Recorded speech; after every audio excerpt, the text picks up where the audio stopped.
क्या होगा अगर आप लोग B कंफर्टेबल जोन में हैं? जी, क्या हो जाएगा? Praise an award for an achievement that people admire. Option B should be correct. Next word आता है अकम्प्लाइज। अकम्प्लाइज क्या होता है? जो सह अपराधी होता है ना। A person who helps another to commit a crime, to do something wrong. Okay, then here is option B should be correct. Now accord. Accord क्या होता है? किसी के लिए सिंपैथी रखना, तो क्या हो जाएगा? Sympathetic compatibility. Option B should be correct. Now accountability जानते हैं, उत्तरदायी होना किसी चीज के लिए, responsibility to someone or for some activity. Option B should be correct. Now next accountant. Accountant जानते हैं जो आय और व्यय का लेखा जोखा रखता है ना। A person whose profession is to keep accounts. Then here is option B should be correct. Credit. Credit क्या होता है? वेल नोन है, क्या हो जाएगा? क्योंकि क्रेडिट होना चाहिए 39 में। Option B should be correct. My voice and screen both are clear? Just reply me. Clear. Okay, now next word accretive. Accretive क्या होता है? एक्रेटिव मीन्स होता है जो करेक्टराइज बाय ग्रेजुअल ग्रोथ और इंक्रीज। जब धीरे धीरे आप में क्या होता है? विकास होता है, विकसित होते हैं ना, तो करेक्टराइज्ड बाय ग्रेजुअल ग्रोथ और increase accretive. Option B should be correct. Accrual. Accrual क्या हो जाएगा? देखते हैं। Act of accumulating means option B should be correct. Now next देख लेते हैं एक्यूजर। एक्यूजर क्या हो जाएगा? A person who says that somebody has done something wrong. Accuse से बना हुआ है, दोषी अपराधी से बना हुआ है, is guilty of something. Option B should be correct. Next देख लेते हैं। नेक्स्ट वर्ड आपके स्क्रीन पे दिख रहा होगा असर्ब। असर्ब मीन्स क्या होता है? जो बहुत ही ज्यादा कड़वा हो, तीखा हो, हार्श हो, ठीक है। Then harsh or coercive in tone, बहुत ही ज्यादा कर्कश, उसको बोलते हैं असर्ब। Now acidic. एसेटिक क्या होता है? वो भी तीखा, कड़वा, क्षार से संबंधित होता है एसेटिक। रिलेटिंग टू और containing acetic acid. Option B should be correct. ना एकॉस्टिक्स। एकॉस्टिक्स जानते ही हैं, साउंड से रिलेटेड होता है। Then here is a study of sound means option B से B should be correct. Now acquaint. Acquaint क्या होता है? देख लेते हैं। To make somebody yourself familiar with, जैसे पहचान, जान पहचान, समझ रहे हैं ना, उसको बोलते हैं एक्वेंट करना, ठीक है। तो to make somebody yourself familiar with या aware of something. Okay, then here is option A should be correct. Now acquiesce. Acquiescence means क्या होता है? To accept something without arguing, बिना वाद विवाद, इख बट के जब हम कोई चीज स्वीकार कर लेते हैं उसको बोलते हैं accuse. Option B should be correct. Acquit. Acquit क्या होता है? एक्विट को देख लेते हैं। To decide and state officially in court that somebody is not guilty of a crime. ऐसा समझिए कि जब आपको दोष मुक्त कर दिया जाता है, ठीक है ना, उसके लिए होता है एक्विट करना। Option B should be correct. Now next और लास्ट वर्ड है एक्वटल। एक्वटल बहुत इंपॉर्टेंट वर्ड है, इसका ही मतलब वही होता है, इसकी स्पेलिंग पूछी जाती है, ACQUITTAL होता है। Acquittal means an official decision in court that a person is not guilty of a crime. Means जब कोर्ट ही एक्सेप्ट कर लेता है कि ये पर्सन जो है इसने क्राइम नहीं किया, क्राइम में इन्वॉल्व नहीं थे। इस तरीके से हम लोगों ने 49 तक कवर किया। किसी भी वर्ड में कोई कंफ्यूजन, डाउट हो तो बता दें, अदरवाइज नेक्स्ट सेशन के लिए हम लोग लाल सर के पास चलते हैं। जी, do you have any doubt? Thank you. Thank you, ma'am. No doubt. Okay. Thank you, welcome, ma'am. Welcome Thank you. Thank you welcome very much. Welcome everyone. Am I audible? Yes, sir. Good evening. जी sir, good evening sir. जी, very good evening. चलिए, हम लोग grammar के कुछ basic जो है fundamentals पढ़ रहे हैं। इसको यूँ कहें कि general rules of the grammar, तो उसी पे हम लोग आगे बढ़ते हैं, ठीक है। और इसके सिलसिले में जो चीज़ें हम लोग करते आ रहे थे, उसी के आगे हम लोग उसको कंटिन्यू करते हैं। वॉइस प्रॉपरली आ रही है, स्क्रीन अगर विजिबल है तो एक बार रिस्पॉन्ड कर दीजिए जी। Yes sir. Okay, thank you. आज जो है सेंटेंस एनालिसिस हम लोग देखेंगे, इस पर कुछ चीज़ें डिस्कस करेंगे। अंडरस्टैंडिंग अ सेंटेंस, जैसा कि इससे पहले ही डिस्कस हो चुका है, थोड़ा बहुत इस पर चर्चा हो चुकी है सेंटेंस की, फिर भी हम लोग देख ले रहे हैं। हम सबको पता है कि सेंटेंस जो होता है a group of words that makes a complete sense. शब्दों का एक ऐसा समूह होता है जो कंप्लीट सेंस देता है। इसके काइंड्स पर भी चर्चा हो चुकी है। इसके अगर पार्ट की अगर हम बात करते हैं तो हम वेल नोन है कि सब्जेक्ट और प्रेडिकेट इसके 2 पार्ट्स होते हैं, ठीक है। और सब्जेक्ट पार्ट से भी और प्रेडिकेट पार्ट से अलग अलग क्वेश्चन बनते हैं। सब्जेक्ट पार्ट की अगर हम बात करें तो सब्जेक्ट पार्ट क्या होता है, किसी ऐसे पर्सन या किसी व्यक्ति के बारे में, ठीक है, जिसके बारे में कुछ कहा जाता है, ठीक है, वही उसका सब्जेक्ट होता है किसी भी सेंटेंस का। और सब्जेक्ट के बारे में जो कुछ भी कहा गया होता है, ठीक है, that is called the predicate part of the sentence. तो इस तरह से वेल नोन है ये चीज़ें। जैसे फॉर एग्जांपल हम लोग समझ भी सकते हैं, सब्जेक्ट पार्ट में जरूरी नहीं है कि एक वर्ड भी देखिए हो सकता है, मोर देन टू, मतलब मोर देन 2 वर्ड्स भी हो सकते हैं, 2 और मोर देन 2 वर्ड्स भी हो सकते हैं। इसी तरह से पार्ट ऑफ प्रेडिकेट पार्ट में भी ऐसा ही होता है, तो इसको थोड़ा सा कंसिडर करने की ज़रूरत है। For example dog bark, dogs bark. अब सब्जेक्ट वेल नोन है, डॉग्स है, और बार्क हमारा क्या हो जाएगा, प्रेडिकेट पार्ट हो जाएगा। आगे चलते हैं, कुछ कंपोनेंट्स हम देख ले रहे हैं सब्जेक्ट और प्रेडिकेट पार्ट के। देखिए इसमें अभी पहले ही चर्चा हो चुकी है कि सब्जेक्ट पार्ट हो या फिर प्रेडिकेट पार्ट हो, ठीक है, वन वर्ड या सेवरल वर्ड से मिल करके ये पार्ट्स हमारे बनते हैं, ठीक है। साथ साथ में हमको ये भी देखना रहता है कि most important words of the subject is called the subject. हमको जो इसका मेजर वर्ड होता है उसी को हम सब्जेक्ट मानेंगे, ठीक। अगर इसके क्लासिफिकेशन की अगर हम बात करें तो यहाँ पर हमको ये चीज़ देखने की ज़रूरत रहती है कि सब्जेक्ट में कोई एक वर्ड ही नहीं, कई सारे वर्ड्स मिल करके भी वो एक सब्जेक्ट का पार्ट या सब्जेक्ट का रोल अदा करते हैं, ठीक। जैसे एग्जाम्पल के हिसाब से हम लोग इसको समझ सकते हैं, the little child tired of play, ये पूरा हमारा क्या है, सब्जेक्ट पार्ट है। इज स्लीपिंग प्रेडिकेट पार्ट है, मतलब छोटा बच्चा खेल से थका हुआ। अब इसको अगर हम क्लासिफाइड करें तो उसमें कई सारे वर्ड्स हैं पार्ट्स ऑफ स्पीच के, आर्टिकल है, ठीक है, एडजेक्टिव है, नाउन है, और पार्टिसिपल है, प्रीपोजिशन है, और नाउन है। तो इस तरह से हम लोगों को एग्जाम में भी इसको ध्यान रखने की ज़रूरत है। तो ये चीज़ सब्जेक्ट पार्ट में आएगी और rest part of the sentence हमारा प्रेडिकेट पार्ट हो जाएगा। आगे चलते हैं,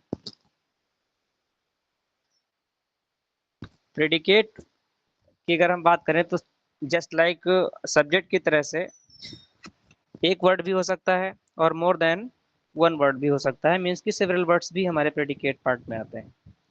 फॉर एग्जाम्पल जैसे the hour to prepare lesson has arrived. अब यहाँ पर has arrived, 1 minute, has arrived जो हमारा मिल रहा है ये प्रेडिकेट पार्ट है। अब यहाँ पर बहुत ही छोटा प्रेडिकेट पार्ट है, लेकिन एसेंशियल वर्ड हमारा क्या है, क्योंकि अराइव्ड वर्ड। आगे चलते हैं, identifying of the subject and predicate part in the sentence, हम लोग इसको इजिली आइडेंटिफाई भी कर लेंगे, ठीक है। ऐसे भी आइडेंटिफाई कर सकते हैं कि वहाँ वर्ब के साथ में rest part of the sentence जो भी आता है वो हमारा प्रेडिकेट पार्ट होता है। क्रैकलिंग ऑफ गीज, ठीक है, ये पूरा हमारा क्या हो जाएगा, सब्जेक्ट पार्ट है, और जहाँ से हमको वर्ब मिल रही है वो प्रेडिकेट पार्ट है, वेल नोन है। जैसे stone walls do not make a noise, तो स्टोन वॉल्स हमारा सब्जेक्ट हो जाएगा, और जहाँ से हमको हेल्पिंग वर्ब मिल रही है वो प्रेडिकेट पार्ट है। आगे चलते हैं, इसको पहचानने में कोई विशेष प्रॉब्लम नहीं है, सभी लोग अच्छे से फैमिलियर हैं। Subject word and it's attributes, देखिए सब्जेक्ट वर्ड जिसको हम लोग सिंपल सब्जेक्ट के नाम से भी जानते हैं, ठीक है, इज द मेन नाउन और pronoun of the subject, well known है।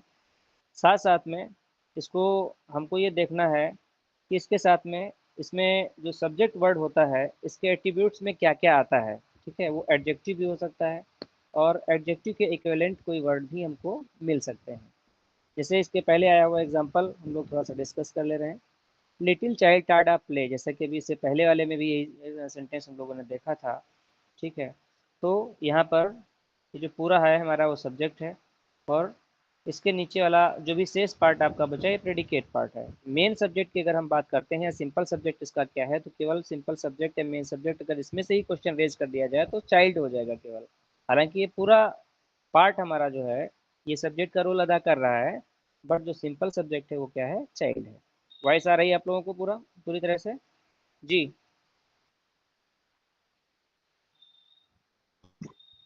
यस जी सर, आ रही है सर आवाज। ठीक है।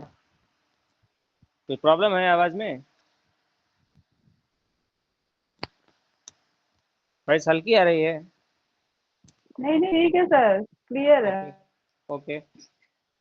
अब देखते हैं कि जो सब्जेक्ट वर्ड हमारा होता है इसके एट्रीब्यूट्स कौन कौन से हो सकते हैं। जैसे एडजेक्टिव या इसके एडजेक्टिव के इक्विवेलेंट वर्ड, जैसे एग्जांपल हम लोग न्यू ब्रूम स्वीप क्लीन। ठीक है, जो न्यू ब्रूम्स है वो स्वीप क्लीन। अब यहाँ पर एट्रीब्यूट की अगर हम बात करें तो इसमें एडजेक्टिव हमारा क्या है, न्यू, यही इसका क्या हो जाएगा, एट्रीब्यूट हो जाएगा। ठीक है, सिंपल सब्जेक्ट की अगर हम बात करें तो सिंपल सब्जेक्ट हमारा क्या मिल रहा है, ब्रूम हमारा सब्जेक्ट है, वेल नोन है। आगे चलते हैं। अभी इससे जो है कुछ रिलेटेड क्वेश्चंस भी हैं, तो आप लोग चाहेंगे तो फिलहाल PDF पर दी जाएगी, और उसमें 30 क्वेश्चंस हैं, तो आप लोग अपने आप से करिएगा, इसके आंसर्स भी इसी में इन्वॉल्व हैं। अब टाइप्स ऑफ एट्रीब्यूट्स की अगर हम बात करें कि कौन कौन सी चीज़ें इसमें आती हैं इस एट्रीब्यूट्स में, देखिए एडजेक्टिव, ठीक है, पार्टिसिपल, पजेसिव नाउन और पजेसिव एडजेक्टिव। ठीक है, नाउन इन अ पोजिशन, इतनी चीज़ें हमारी एडजेक्टिव एट्रीब्यूट्स में, टाइप ऑफ एट्रीब्यूट्स में आती हैं। साथ साथ में जिरेंडियल इन्फिनेटिव भी होता है, आता है साथ, और इसके साथ में फ्रेज भी हो सकता है। इसको हम लोग थोड़ा समझ ले रहे हैं। एडजेक्टिव वेल नोन है, जैसे अभी न्यू ब्रूम की हमने बात की थी, तो ये क्या हो जाएगा, इसमें न्यू एडजेक्टिव है, सिंपल सी बात है। पार्टिसिपल, बार्किंग डॉग में बार्किंग हमारा क्या हो जाएगा, पार्टिसिपल है। पजेसन जब भी जहाँ पर शो हो रहा होता है तो पजेसिव नाउन है। हरीज फादर, तो यहाँ पर हरीज, ठीक है, पजेसिव नाउन हो जाएगा। नेक्स्ट, इसी तरह से इन the same way possessive adjective क्या होता है, इसे माई व्यूज, ठीक है, माई फादर, तो यहाँ पर जो पजेसिव एडजेक्टिव है माई है, हिज है, योर है, ये as a possessive adjective use किया गया है। नाउन इन अ पोजिशन, हम सबको पता है पोजीशन का मतलब भी होता है पास में रखना, करीब में रखना। फिरदौसी द पोइट, ठीक है, अब उसी के बारे में जो भी मतलब दो या दो से या फिर नाउन के बारे में कोई भी चीज़ एलाबोरेट करने के लिए आगे कोई भी बात कही जा रही है तो नाउन इज अपोजिशन होता है, और उसको पास में ही कॉमा से ऐड करके सेंटेंस को हमको जोड़ना रहता है, जो सिंपल सेंटेंस बनाना रहता है। ठीक है, फिरदौसी द पोइट, ये नाउन इन अपोजिशन है। जिरेंडियल इन्फिनेटिव की अगर हम बात करते हैं, अ डिज़ायर टू एक्सेल, ठीक है, अब यहाँ पर जिरेंडियल इन्फिनेटिव का यूज़ हुआ है। ठीक है, तो ये सब एट्रीब्यूट्स हैं, ध्यान रखिएगा, इससे क्वेश्चन अगर एग्जाम में बनता है तो थोड़ा सा सोचने वाला हो जाएगा, यहाँ से गलतियाँ नहीं होनी चाहिए। फ्रेज, वेल प्रॉपर जो है अभी इससे पहले भी वाली क्लास में हम लोगों ने डिस्कस किया था। फ्रेज क्या होता है, ग्रुप ऑफ वर्ड, ठीक है, विच हैज़ मीनिंग, ठीक है, but not a complete sense, ठीक है, which has a sense but not a complete sense. तो यहाँ पर स्टिच, आगे देखिएगा, stitch in time, stitch in time हमारा क्या है, एक फ्रेज है। सेव्स 9, वो आगे जो है वर्ब के साथ में एक तरह से प्रेडिकेट पार्ट है, तो इसको हम लोग कंसिडर करेंगे। प्रेडिकेट एंड इस एक्सटेंशन, इसका विस्तार देखते हैं जो प्रेडिकेट का होता है। जैसे अभी इससे पहले डिस्कस हुआ था कि प्रेडिकेट पार्ट हमारा एक वर्ड में भी हो सकता है, ठीक है, मोर देन वन वर्ड भी हो सकता है, मीन्स की सेवरल वर्ड्स में भी आ सकता है। तो predicate can be extended by adverbial qualification, जैसे द फ्लेम्स स्प्रेड एवरीवेयर। अब यहाँ पर स्प्रेड के साथ एवरीवेयर जो आया है ये हमारा पूरा प्रेडिकेट पार्ट है। एडवर्बियल क्वालिफिकेशन क्या है हमारी इसकी, अगर इस तरह से क्वेश्चन बनता है तो ये थोड़ा सा ध्यान रखना है, एवरीवेयर हो जाएगा। ओके, आगे चलते हैं। टाइप्स की अगर हम इसमें बात करते हैं कि जो एडवर्बियल क्वालिफिकेशंस हैं इसमें मतलब कितने तरह के, फिर इसके टाइप्स क्या क्या हो सकते हैं, किस किस तरह की चीज़ें एडवर्बियल क्वालिफिकेशन में आती हैं। तो एडवर्ब्स जो हमारे हैं, ठीक है, वो भी एडवर्बियल क्वालिफिकेशन में कंसिडर किए जाते हैं, जैसे सी स्पोक्स डिस्टिंक्टली, ठीक, तो यहाँ पर क्या हो जाएगा, एडवर्बियल, ये एडवर्ब है। Adverbial accusative, he spokes in a distinct voice, adverbial accusative के रूप में इसका यूज हुआ है। Gerundial infinitive, he has come to stay, gerundial infinitive है। In the same way phrase है, the flames spread in every direction, तो in every direction जो है क्या हो जाएगा, हमारा फ्रेज हो जाएगा। इसी तरह से इन the same way absolute phrase, ठीक, ऑब्सोल्यूट का मतलब ही होता है स्वतंत्र, है ना। और नॉमिनेटिव, जैसे नॉमिनेटिव ऑब्सोल्यूट वाले सेंटेंस आप लोगों ने देखा होगा, नॉमिनेटिव मीन्स होता है सब्जेक्ट और ऑब्सोल्यूट मीन्स होता है इंडिपेंडेंट। तो ऑब्सोल्यूट फ्रेज जो होता है इसका मतलब है independent phrase. Spring advancing swallows appear, तो यहाँ पर क्या हो जाएगा, ये सॉलोज अपीयर, स्प्रिंग एडवांसिंग, ये हमारा ऑब्सोल्यूट फ्रेज है। ओके, अगला पॉइंट है ट्रांजिटिव और इंट्रांजिटिव वर्ब की बात उसमें डिस्कस हुआ था, लेकिन थोड़ा सा हम लोग देख ले रहे हैं। मैंने बताया था कि ट्रांजिटिव वर्ब्स वे वर्ब्स होती हैं जो जिनको अपने साथ मीनिंग पूरा करने के लिए सब ऑब्जेक्ट की रिक्वायरमेंट होती है, जबकि इंट्रांजिटिव वर्ब्स वे होती हैं, वे वर्ब्स होती हैं जिनको किसी भी प्रकार से अपने साथ में ऑब्जेक्ट की कोई रिक्वायरमेंट नहीं होती है, मीन्स कि उसका सेंस बिना ऑब्जेक्ट के ही पूरा हो जाता है। फॉर एग्जांपल डॉग्स बार्क, कुत्ते भौंकते हैं, क्यों भौंकते हैं, कहाँ भौंकते हैं, इसका कोई ऑप्शन मतलब कोई भी यहाँ पर रिक्वायरमेंट नहीं है, ऑब्जेक्ट की कोई रिक्वायरमेंट नहीं है, वर्ब पर ही यहाँ पर सब्जेक्ट में सब्जेक्ट मतलब जो है एंडिंग हो जा रही है सेंटेंस की। जबकि आगे जैसे ये दिया हो स्नेक बिट, है ना, इसे लिखा है स्नेक बिट, सांप ने काट लिया, तो काट लिया तो किसी चीज़ को तो काटा ही होगा, है ना, किसी इंसान को या फिर जैसे भी है, तो इस सेंस में आपको ऑब्जेक्ट की रिक्वायरमेंट रहती है। ऐसी कंडीशन में, ठीक है, ऑब्जेक्ट देने वाले जो भी जिसको ऑब्जेक्ट की रिक्वायरमेंट होती है वो ट्रांजिटिव वर्ब्स कहलाती हैं। आगे बात करते हैं कंप्लीमेंट ऑफ ऑब्जेक्ट की। सब्जेक्टिव कंप्लीमेंट हमारे कौन से होते हैं, जो कि मतलब किसी सब्जेक्ट का मीनिंग कंप्लीट करते हैं। सिंपल सी बात है, सब्जेक्टिव कंप्लीमेंट हम उसी को कहेंगे जो सब्जेक्ट की मीनिंग को कंप्लीट कर रहा हो। जैसे द स्काई ग्रीव डार्क, ठीक है, अब यहाँ पर इसका कंप्लीमेंट क्या है, डार्क, ठीक है, जो कि एडजेक्टिव है, लेकिन डार्क वर्ड जो है मीनिंग को, सब्जेक्ट के मीनिंग को कंप्लीट कर रहा है। In the same way object जो है हमारा, इसी तरह से ऑब्जेक्टिव कंप्लीमेंट क्या होता है, जो कि ऑब्जेक्ट की मीनिंग को कंप्लीट करता है, ट्रांजिटिव वर्ब की मीनिंग को कंप्लीट करता है। जैसे जैसे द बर्ड्स बिल्ट नेस्ट्स, अब यहाँ पर जो ऑब्जेक्ट है हमारा नेस्ट्स है, जो कि क्या है, एक नाउन है, और ऑब्जेक्टिव कंप्लीमेंट जो होता है वो ऑब्जेक्ट के मीनिंग को कंप्लीट कर रहा होता है। जैसे the boys made Rama captain, ठीक है, लड़कों ने राम को बनाया, क्या बनाया, ठीक है, तो वो आगे आपको बाद में लिखने की जरूरत है। ऑब्जेक्ट इसका क्या है, राम है, जबकि कंप्लीमेंट जो है कैप्टन है। ओके, हम ऐसा नहीं लिख सकते the boys made captain Rama, ठीक है, इस तरह से सेंटेंस हमारा रॉन्ग हो जाएगा। आगे चलते हैं। टाइप्स ऑफ ऑब्जेक्ट की अगर हम बात करें तो हम लोग जान रहे हैं कि हमारे जो ऑब्जेक्ट्स होते हैं वो दो तरह के होते हैं, टू टाइप्स होते हैं, direct and indirect object. Direct object की अगर हम बात करते हैं तो वो इंसेंसेट या नॉन लिविंग थिंग्स होती हैं, डायरेक्ट ऑब्जेक्ट में कंसिडर की जाती हैं, जबकि इनडायरेक्ट ऑब्जेक्ट जो होता है वो हमारा लिविंग बींग्स के लिए यूज होता है, या फिर लिविंग बींग्स उसके अंतर्गत होता है। जैसे direct object receives the action directly, ठीक, सिंपल सी बात है, इसको यहाँ पर ये भी समझने की जरूरत है कि कई बार ये होता है कि आखिर हम ऑब्जेक्ट जब दो हैं तो किसको हम पहले रखें और किसको बाद में रखें, तो इसको यहाँ पर समझने की जरूरत है। यहाँ से क्वेश्चन अक्सर थोड़ा सा डाउटफुल रहता है। साफ साफ यहाँ पे लिखा हुआ है रिसीव द एक्शन डायरेक्टली, इसको भी आप थोड़ा सा माइंड में मेकअप कर लेंगे तो I, for example I promised him a present, अब यहाँ पर आई प्रॉमिस्ड, मैंने वादा किया, ठीक है, वादा तो किसी इंसान से ही किया गया होगा, तो जो डायरेक्ट ऑब्जेक्ट है वो क्या होता है, मतलब एक्शन को रिसीव करता है। अब यहाँ पर आप प्रेजेंट है जो कि क्या है, एक डायरेक्ट ऑब्जेक्ट है, तो यहाँ पर जो प्रॉमिस्ड है तो प्रॉमिस किसी इंसान से किया जाएगा, ठीक है। अब यहाँ पर प्रेजेंट जो है डायरेक्ट ऑब्जेक्ट लगाया गया, जो कि हम डायरेक्ट ऑब्जेक्ट को बाद में ही रखेंगे। इनडायरेक्ट ऑब्जेक्ट क्या होता है, रिसीव द एक्शन इनडायरेक्टली, वो इनडायरेक्टली एक्शन को रिसीव करता है। जैसे इसी सेंटेंस में ही आई प्रॉमिस्ड हिम, मैंने उससे वादा किया, ठीक, अब वादा किया लेकिन किस चीज़ का वादा किया, वो चीज़ अप्रेजेंट, वो एक इनडायरेक्ट ऑब्जेक्ट है, जो कि ऑब्जेक्ट इसका क्या है, हिम, ठीक है, इनडायरेक्ट ऑब्जेक्ट इसका जो है हिम हो जाएगा, जबकि डायरेक्ट ऑब्जेक्ट क्या है, प्रेजेंट।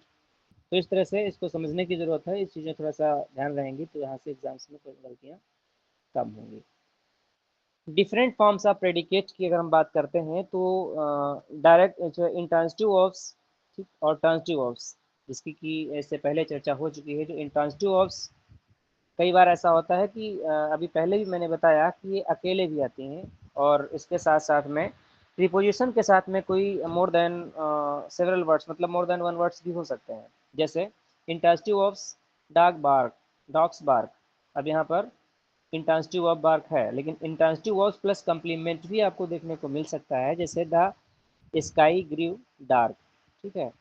अब यहाँ पर कंप्लीमेंट के रूप में यहाँ पर डार्क आया हुआ है, इसलिए ये इंट्रांसिटिव ऑफ का कंप्लीमेंट माना जाएगा। जबकि ट्रांसिटिव ऑफ प्लस ऑब्जेक्ट की रिक्वायरमेंट रहती है, अभी जैसे कि डिस्कस हुआ है, बर्ड्स बिल्ट नेस्ट्स, तो क्या बिल्ड किया, नेस्ट बिल्ड किया, तो ऑब्जेक्ट की यहाँ पर रिक्वायरमेंट है।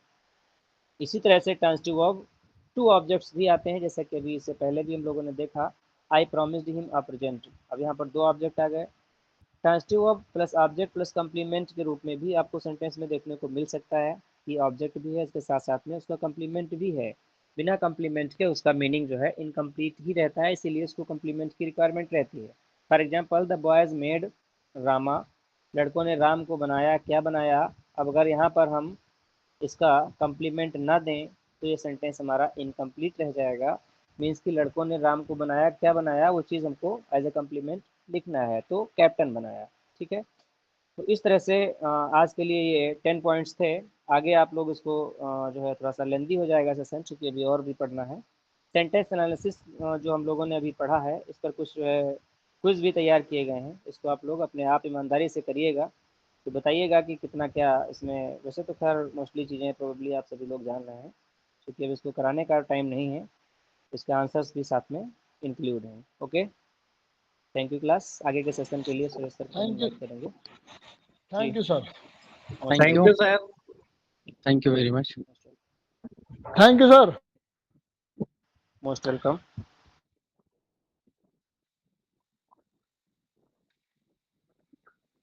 Am I audible to all of you? Yes, sir. Good evening sir.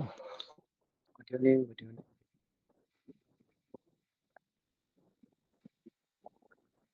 Yes, wait.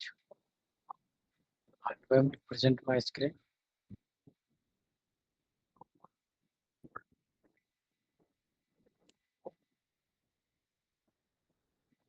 Is my screen visible to all of you?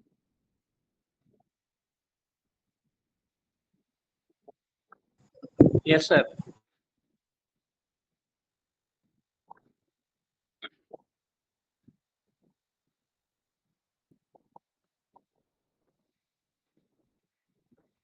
Let's start next segment. Next segment is related to literature. In this segment, we are learning Geoffrey Chaucer.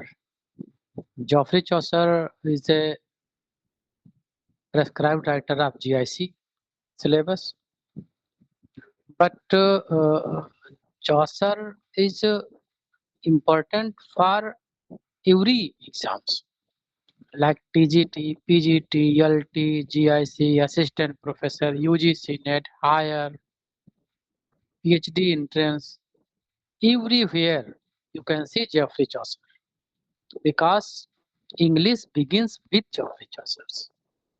It is said that Geoffrey Chaucer got English as a dialect and left it in language. Geoffrey Chaucer ने English को एक बोली के रूप में अख्तियार किया था, लिया था, बट इसे भाषा बना के छोड़ा. So when we learn English we should learn to Geoffrey Chaucer. We have completed Geoffrey Chaucer's biography in previous segment. Let's start at a glance which we are completed in biography. Geoffrey Chaucer, it is considered life period of Geoffrey Chaucer 1066 to 1340. No, it is middle English period. Yes, Geoffrey Chaucer age is around 1340 to 1400, around 60 years, लगभग 60 साल के करीब का इनका जो है माना जाता सर है। सर थोड़ा जूम हो जाए तो दिख नहीं रहा। यस यस, ठीक ठीक, अब दिखने लगा? नहीं सर अभी भी नहीं दिख रहा, थोड़ा छोटा दिख रहा सर। वेट,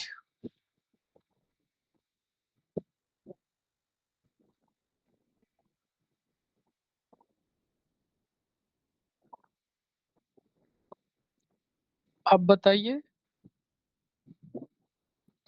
जी सर अब दिख रहा, आप भी पता छोटा है बट दिख रहा है ठीक। जी जी, Geoffrey Chaucer's life period is between 1342 1400, around 60 years. Geoffrey Chaucer, the poet who saw the reign of three kings, Edward III, Richard II, Henry IV. Life period and literary career of Geoffrey Chaucer is divided in three periods. First period is French period, second one Italian, third English period. We have completed first period in previous sessions. In first period, the French period, the two famous work are described here. Roman of the Rose, that's called Romance of the Rose in English. This is a major source of the Roman de la Rose by Gillian de Loris and John de Mont. ये इनका major source है। आपसे अगर पूछ लिया जाए कि Roman D loss का मेन सोर्स क्या है, ऑक्टो सिलेबस में लिखा गया है, और ये रोमन डी ला रोज जो है का फ्रेंच वर्क सोर्स है। ये चीजें हम लोगों ने पढ़ी थी, इसके कैरेक्टर भी देख लिए थे, इसकी स्टोरी भी देख ली थी हम लोगों ने जो है। सेकेंड और most famous work the book of duchess, which is considered was written in 1369 to 1372. ये माना जाता है कि ये जो बुक ऑफ डचेस है इनका बहुत ही महत्वपूर्ण, जो अर्लियर वर्क जितने थे उनमें सबसे महत्वपूर्ण वर्क ये माना जाता है, because this is a based on a true story of John Gaunt and his wife. John Gaunt John Gaunt was a person who officer in army officers. Under John Gaunt, Geoffrey Chaucer work as a soldier.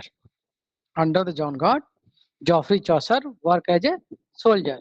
तो ये जो तीन की wife ब्लैंची, इन पे जो है इनका एक लिखा गया वर्क, उनकी वाइफ खत्म हो जाती, डेथ हो जाती उनकी, तो उस पे जो है वर्क लिखते हैं। दिस इज ए एलेग्रिकल वर्क, और ये ट्रू उस समय की स्टोरी रही है उनकी, उस पे जो है बेस्ड है।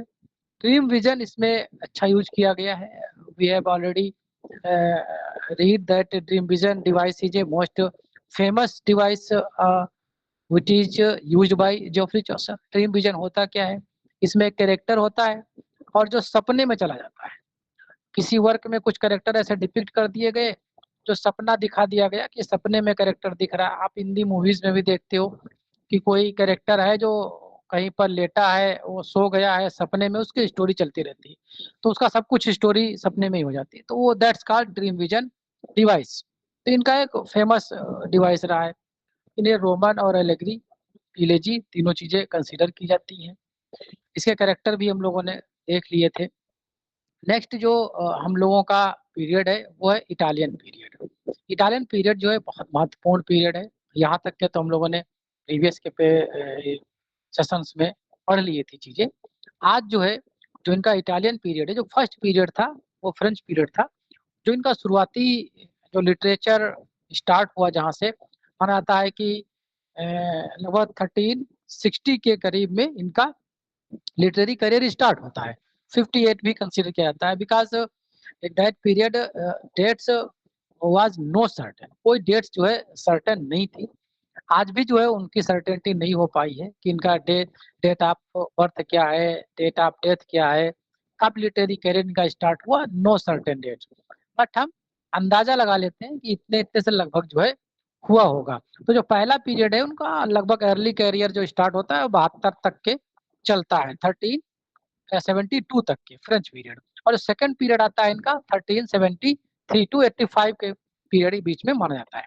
इसमें माना जाता है कि जो इन पे प्रभाव जो रहा है वो सबसे ज्यादा जो प्रभाव रहा है दांते, पेट्रार्क एंड बोकासियो, इनका जो है प्रभाव इनके वर्क पर इस पीरियड में दिखता है। इसमें जो है जो मेजर वर्क इनके कंसीडर किए जाते हैं House of Fame, Parliament of Fowls, the Legend of Good Women. ये दो तीन वर्क जो है इस पीरियड के बहुत ही फेमस हैं। उनमें से एक वर्क है आपके सामने दिख रहा है, वो है the house of fame. It is considered that it was written in 1379 to 80s.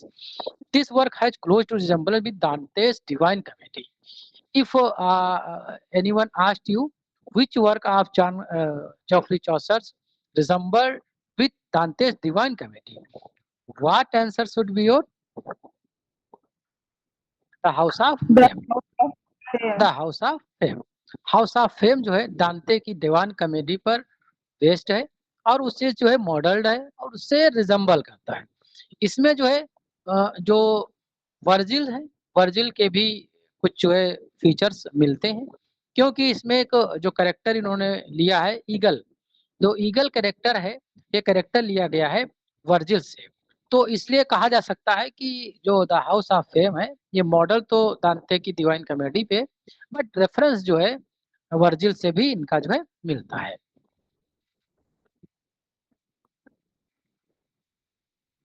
The House of Fame was composed around 1379. We have also discussed it.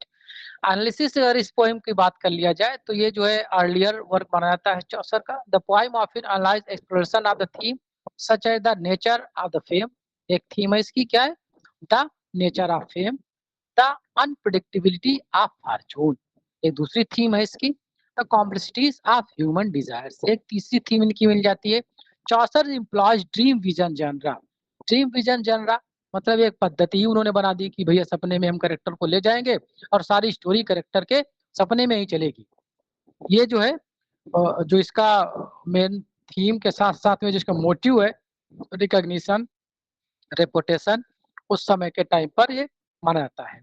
एक चीज ये है it is written in rhyme royal. ये rhyme royal में लिखी जाती है 7 line stanza, ये माना जाता है जो कि कॉइन्ड बाय जॉफरी चौसर ही के द्वारा ही है।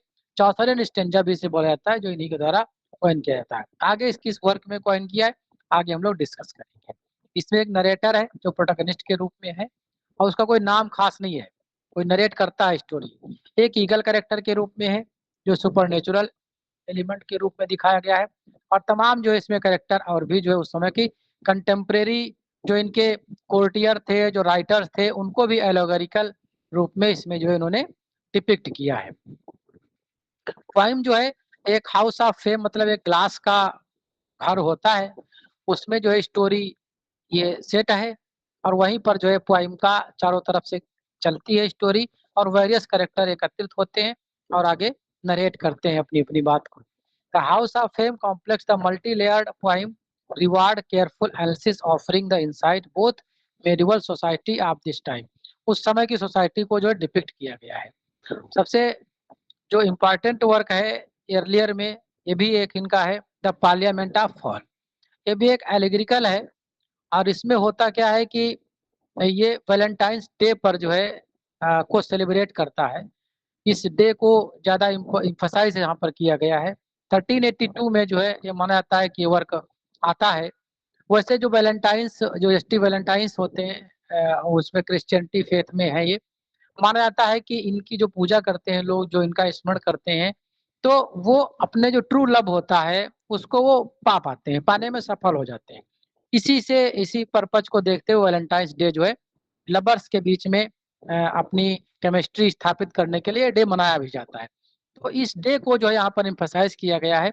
यहाँ पर ईगल कैरेक्टर है, गूज है और डक है और डोव है और कुकू है।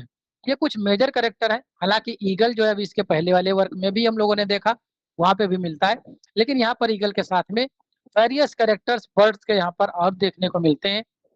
आपसे पूछा सकता कि कौन सा कैरेक्टर इसमें जो नाम है, बर्ड का नाम है, वो इंक्लूडेड नहीं है। तो ईगल, गूज, डक, डव, कुकू, ये ध्यान रखिएगा। तो अभी और भी आगे इसके कैरेक्टर हैं। The Parliament of Fowl is a poem written by Geoffrey Chaucer, believed to be have composed in 14th century. It is commonly considered one Chaucer's earlier work, like 1380s. ये इनका पहला मतलब जो प्राथमिक इनके वर्ष माने जाते हैं उसमें जो है इसको अच्छा माना जाता है। एक जो है ड्रीम विजन पोएम है, क्योंकि ड्रीम विजन इनका फेमस जनरा रहा है, यूज करते हैं। इसकी थीम में बात करें तो love, nature and complexities of human relationship, जो उस समय की मानवीय संबंध थे उसको भी यहाँ पर दिखाया गया है। Critics have interpreted it as a contemporary on the courtly love.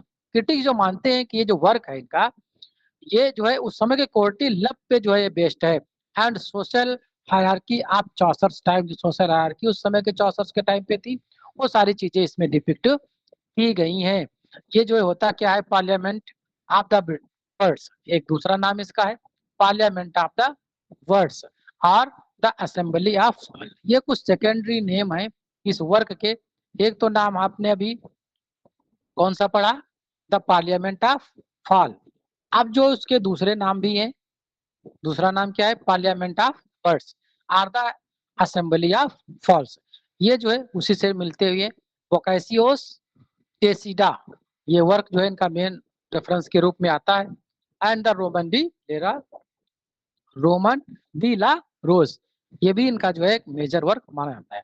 Character में बात कर ली जाए तो नरेटर है इसके, और कई जो है इसमें पर्सोनिफाइड जी बर्ड्स जो है दिए गए हैं। ईगल है, फॉल्कन है, काइट है और पिकॉक है और द गूस, ये सारे बर्ड्स जो है इसमें कैरेक्टर के रूप में आते हैं।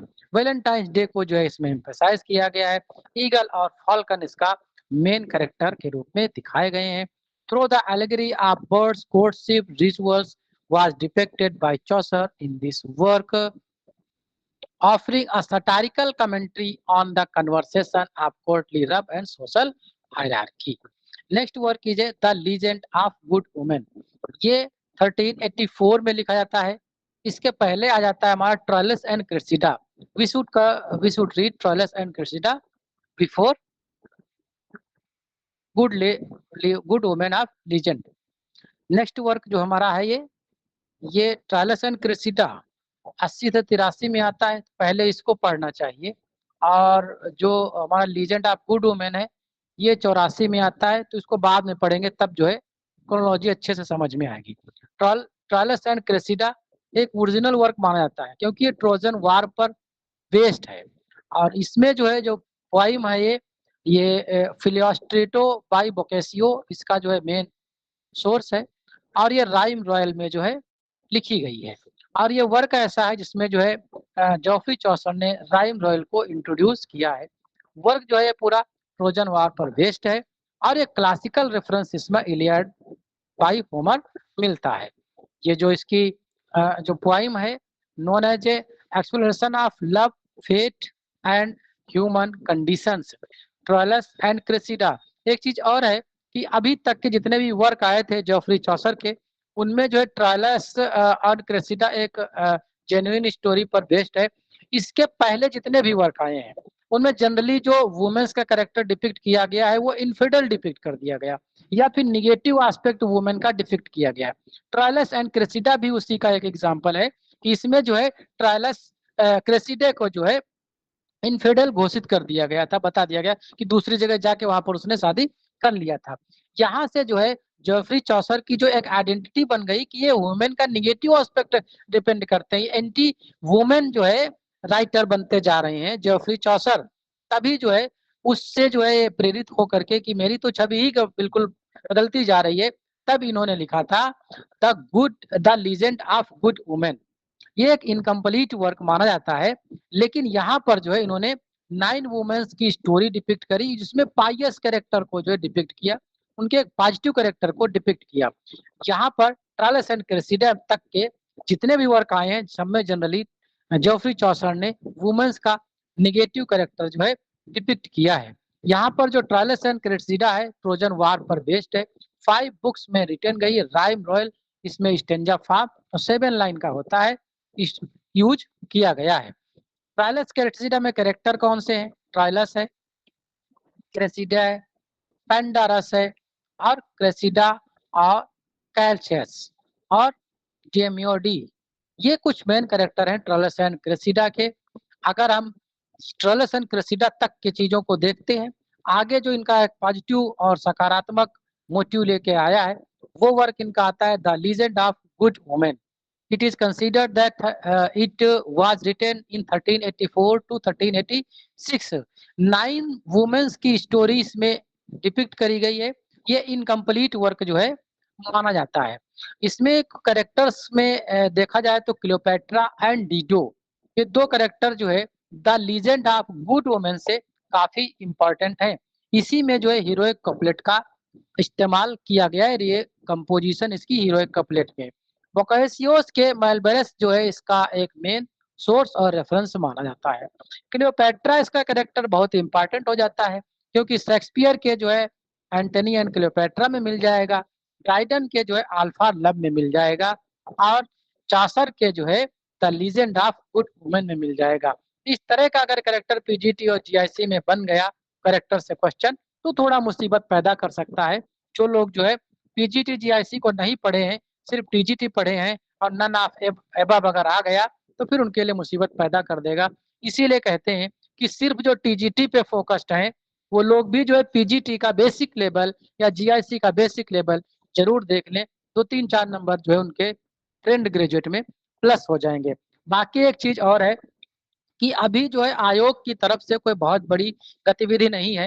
हालांकि जो है एलटी ग्रेड और जीआईसी में जो अर्हता विवाद चल रहा था उसका निपटारा हो गया है, और जो इधर एक्टिविटीज थी जो अपना जो शिक्षा चयन आयोग है उसमें जो प्रिंटिंग प्रेस का चयन था और जो क्वेश्चन पेपर बनवाने का है उसका भी टेंडर वगैरह इधर जैसा कि सूचनाएं मिल रही हो गया है। तो काम गतिमान है, और कई जो है एजेंसियों को ऐसा हायर किया जा रहा है जैसा कि न्यूज में निकल आ रही, ताकि जो पेपर लीक की समस्याएं होती हैं वो देखने को न मिले।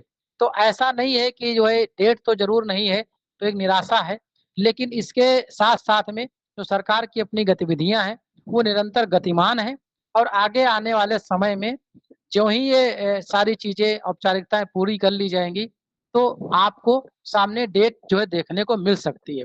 तो जो लोग बिगिनर हैं, जो लोग शुरुआत से पढ़ाई करना चाह रहे हैं कर रहे हैं, उनके लिए भी अभी कम से कम मेरे हिसाब से तो 2-2.5 महीना तो कुछ होने वाला है नहीं, तो 2-2.5 महीने तक के तो काम कर ही सकते हैं, बहुत अच्छे से शुरुआत से भी काम कर सकते हैं। और बाकी जिन लोगों का लेवल पूरा हो चुका है तो अपना रिवीजन करते रहे। तो आज का सेशन हमारे स्तर से यहीं तक के रहेगा।